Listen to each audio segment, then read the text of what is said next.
Hey YouTube, how's everybody doing? Great, I hope.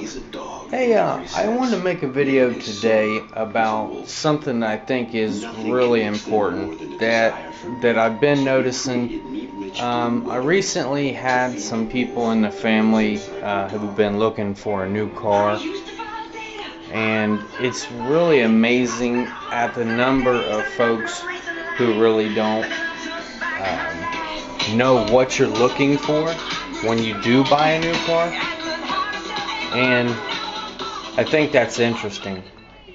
So today I want to talk to you guys a little bit about when you go buy a car, specifically a car actually off of a dealership or an individual. This is the same, important, just the same. You really want to make sure that you drive it, first of all.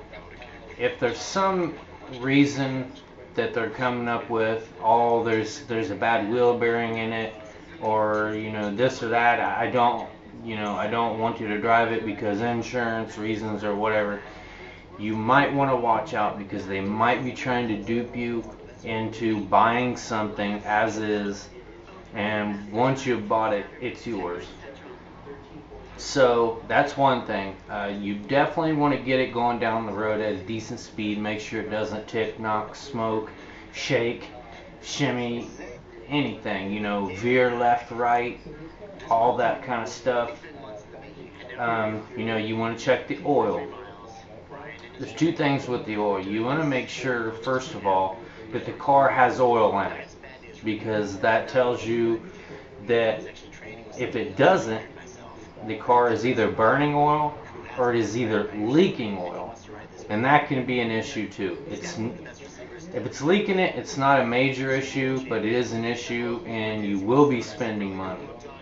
So the next thing with the oil is, if it is holding oil, what does the oil look like? Is it black? And if it is, that gives you an insight of how the car has been taken care of. It may have been ran rough, coupled with high miles. That might be something you might want to look out for. So, you also want to start the car and I always like to turn my head kind of to the side and just listen to the engine. And what I'm listening for is knocks, specifically, because that can signal bottom end problems, crankshaft issues, but also ticks. Ticks can mean valve train issues. So you always want to do that. You always want to make sure you don't have any sort of knocks or ticks. Loud ticks is what I'm talking about. Fuel injection vehicles, 4 cylinders in particular, usually have a slight tick, which could be the pulsing of the injectors or just the valve train in particular. So as long as it's not a metallic loud tick, then you should be okay. You also want to drive the car a decent distance. Make sure the thing's not overheating, because if it's overheating, you're going to have some issues. You're going to be tearing the heads off. It could have a head gasket bad. You want to always look for, when you check your oil, if it's milky.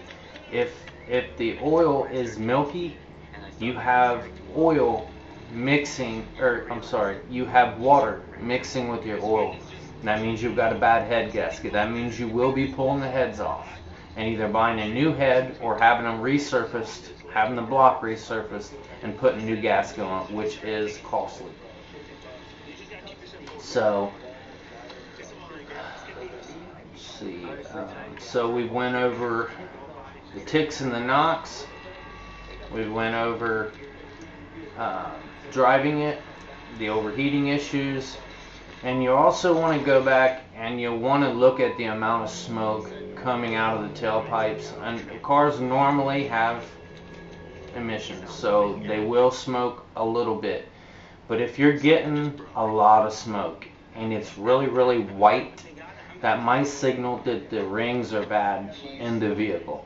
And what that means is oil will be slipping past the piston into the combustion chamber, which means that you will be fouling plugs, you'll be losing compression, and you'll be using a lot of oil, but you'll have problems coming really soon.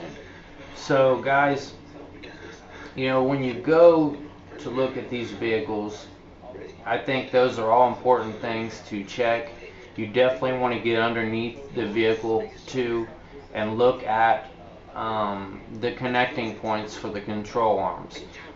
You've got different types of rear end setups.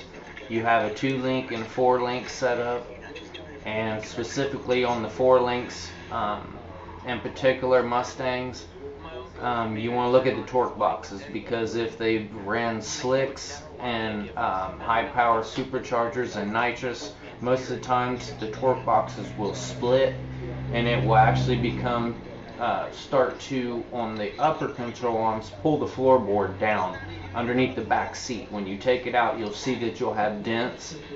So it's always important to look underneath the vehicle as well. Look at your bushings, your steering rack bushings, all that sort of thing.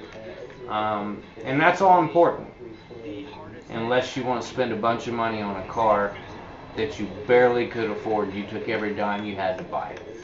So I hope this was helpful, guys, and thanks for spending this time with me.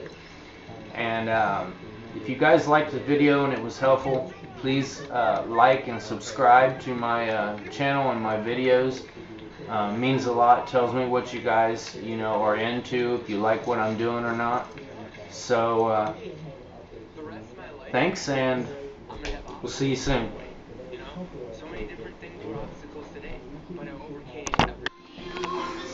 Hi YouTube. Hey, thanks for being with me and watching my video. Hope you like the thumbnail picture of the blue Mustang. Stay tuned for after the video, and I will leave you with some images of some of the baddest Mustangs that I could find. Thanks. Appreciate it.